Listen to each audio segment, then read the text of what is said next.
welcome to Beauty from the Ashes. Today I am honored to have Sue McGray speaking with us today. Thank you for taking time out of your busy schedule, Sue.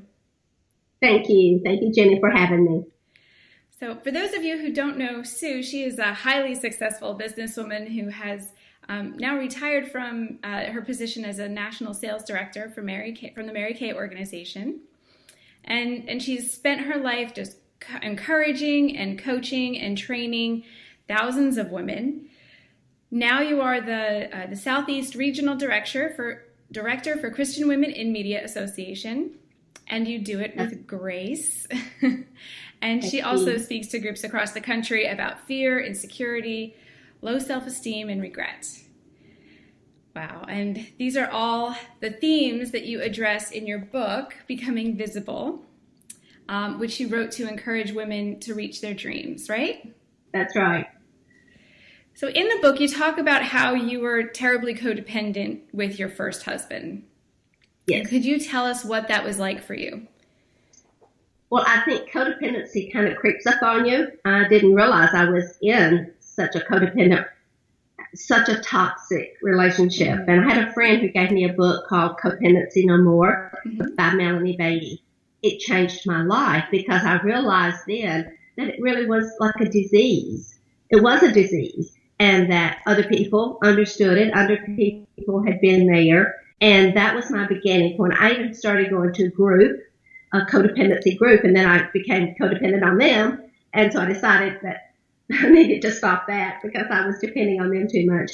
But codependency just means that I can't be healthy within myself. I can't have my own thoughts, my own ideas for fear of what you might think of that. So I wouldn't express myself to you or my needs or my desires or anything because it might not line up with yours. And so I want to please you to the extent that it's just sick. Right. I couldn't be myself. Couldn't be yourself. Right. And so you became a sort of invisible version of yourself then? I became totally invisible. I honestly thought nobody could see me because I couldn't see myself. How could they see me?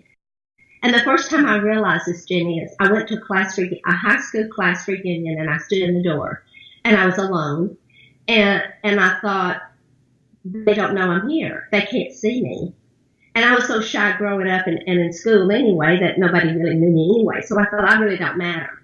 And that really, after I left that, I started thinking, this isn't right, you know? Sure. Why did I feel so invisible standing in that door that they couldn't see me? And so I think another step of growth started. I started growing again because in my codependent relationship, I didn't allow myself to grow. I didn't know anything. I wasn't allowed to know anything because if I did, I got shot down. And that's really sick, you know, if you can't be an equal partner, if you can't have a voice. So, and I didn't think I was worthy. I think not being worthy started as a child and some of the things that happened to me as a child. So that kind of set me up for an unhealthy relationship. Mm-hmm. And that message continues to get sent to you over and over again, that what you have to say doesn't matter, right? You're unworthy. And so therefore coming into that invisibility. Wow. Correct. Now, were you a Christian during your marriage? I was a Christian, but I have to say that the Lord wasn't the Lord of my life. Kind of put him there when I wanted to have that, you know, but I really wasn't depending on him like I should. And I think for me, I don't know about other people, but for me, I had to get to the very depths of everything. I had to reach up, and that's when I met God, the Lord of my life, and everything started to change. I had that personal relationship. So, yeah. That's amazing. So then what was that lowest point for you? Well, the lowest point for me was realizing that my marriage is falling apart and I can't save it. And I was raised that you do not divorce. You do not divorce. I got that message very clearly. My dad was a pastor. He wouldn't even marry any of us because he was so afraid that if something happened, he'd be blamed, and he didn't want any of that. So just don't ever divorce. Wow. So when I finally had to go to my dad and tell him, he said, honey, I know. And I said, but how did you know, Daddy? How did you know? Because I kept it a secret. You know, when it's a sick when you're sick, then everything's a secret. And so I Sure. said, but how did you know? Who told you, Daddy? I'm so upset. Who told you? And he said, honey, God told me. And it's like, wow, God told you. And so he knew. And so when the time came, they were supportive.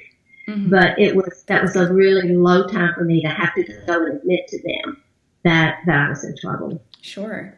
And did you feel as if you were to blame for the marriage falling apart at that point?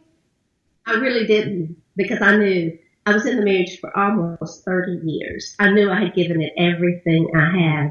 And so my whole thing was, I'm going to give it everything I've got. Sure, I made mistakes. Of course. We were too young. We didn't know how to do this. And so then one thing piled on top of the other. We weren't compatible at all at that point. Wow. So I've heard people say, well, God's never spoke to me. Well, God spoke to me so clearly the day that he said, the lake. Mm-hmm. And then I went to sit back down and I said, did you go to the lake this weekend? And that's when it just blew up. He called the kids, said I'd caught him, I had a PI after him, and I couldn't even tell them that I didn't know anything. It was just... Wow. He just basically confessed himself because his paranoia... Yeah. Wow. And me and God had this thing for a long time, and I couldn't tell anybody because I didn't want to, mess up things. I just, God, you gave me this information, and I don't know anything but what you told me. But God has been so good to me. I am so blessed. I'm so terribly blessed that I've gotten so many blessings, and I just feel his presence. And so, we all have a story, and we all grow from it. Hopefully. Absolutely.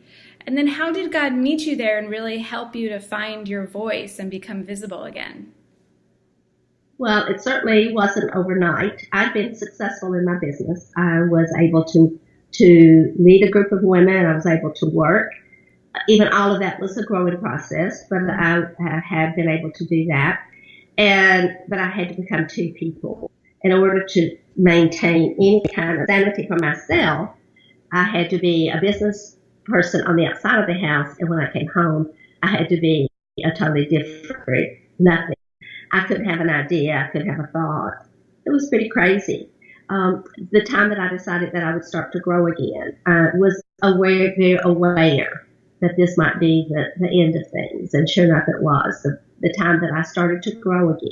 So it was a very painful. I felt that I had a lot of help. I went to a lot of counseling. Okay. Had a lot of Christian counseling, and I totally believe in and had someone that's experienced, that's professional to talk to, because your friends and your family are just going to side with you. I didn't want them to know about it because they're just going to tell you what they think you want to hear, and that's not what's best for you. Yeah, someone who can point out, hey, that's not right, or that's not the truth. Yeah, and bring it back to reality. Yeah. So professional counseling for me was just, now I think everybody needs it. I think everybody needs counseling and support and encouraging from people who can not, who are not so close to you. Mm-hmm. Who, like family or close friends. Mm-hmm. Mm-hmm. And is it strange for you now to think about the fearful woman that you were compared to the woman that you are today? I don't even think I'm the same person. Sometimes I can't hardly relate to that person because I'm in such a healthy relationship today. My husband today wants me to grow. He wants me to experience new things and to be everything that God wants me to be. And that is so freeing. But that codependency sticks its head up, and quite often I'll question myself, but I'm not worthy of this. Somebody else could do this better. And so I have this conversation with God a lot. Are you sure you want me to do this? Yeah. And he says yes, right? For now, this is what I'm supposed to be doing. Yeah. But my whole desire is to give women hope that if through what I've learned, well, let me just say that I had a friend say to me, don't let what you've lived be wasted. He just kept saying, Sue, Don't let what you've lived be wasted. And so that's when I started to write the book. I wrote it for my grandchildren, but I wanted to use it for other people to be able to. And I can sense when women are in a bad situation now, a lot of times, women that don't have the freedom to be who God wants them to be, and that's not. That's amazing. What practical tools or tips would you give a woman who was healing after an oppressive relationship or is still struggling to be visible? Well, let me just say, first of all, that I'm encouraging anybody to walk away from a marriage. There's any possible way. Get help. Get professional help. Don't give up too soon. Don't give up. When the time comes, you can look back and say, I have no regrets. I did everything that I could possibly do. But I think continuing to learn and grow, embrace yourself with other like-minded Christian people, stay in church, stay in the Word, stay with people that will encourage you. Start to trust yourself. One of my favorite things is I just tell people all the time, just trust your instincts. You will know the right thing to do. You will know if this is where you're supposed to go or not. And I think God gives us those answers. And too many times we get the answers from people who don't need to be giving us those answers. So I think we just have to be careful about all that outside chatter and all that stuff out there. So trust God to give you the answers on where you're supposed to be, what you're supposed to be doing, and start little by little to trust yourself. It's not an overnight fix by any means. And I haven't arrived. Oh my goodness, I'm not there. Won't ever be there. But I'm further along than I used to be as far as my personal self and know who I am and feeling worthy. Let me can I tell you a quick story about when I was growing up?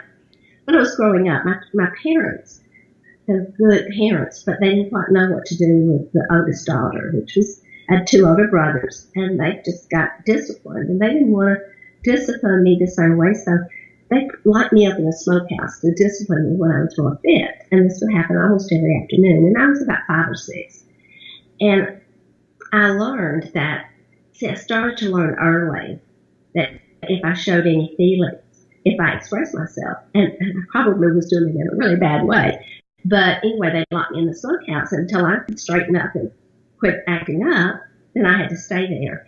And that affected me greatly. And as an adult and as a married woman in an abusive situation, I would look back and I would see me as a girl standing outside the smokehouse fixing to be put back in the smokehouse because I had acted up. So I learned early as a very young child that don't trust your instincts. Don't trust yourself. Don't express yourself. There's a book about everything I learned in the sandbox or something like that.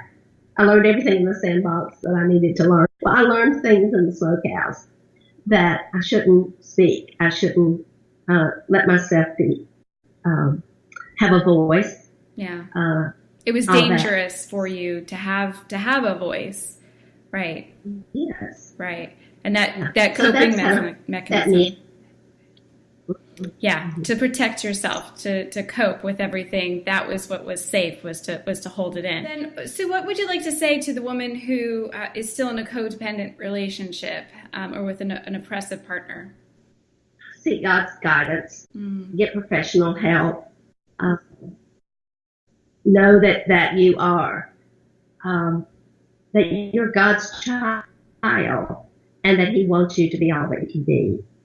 And it's very difficult. And I don't know that I have advice for that person except be careful that you don't get advice from the wrong people, or that you don't, unless you're in a physical danger. Sometimes you just have to try to go to counseling as couples, if that will work. Get, like I said, the professional help that you can, and know that you do everything that you can possibly do, as long as you're not in danger. If you're in danger, you got to do what you got to do. Absolutely. Physical danger is not acceptable. You need to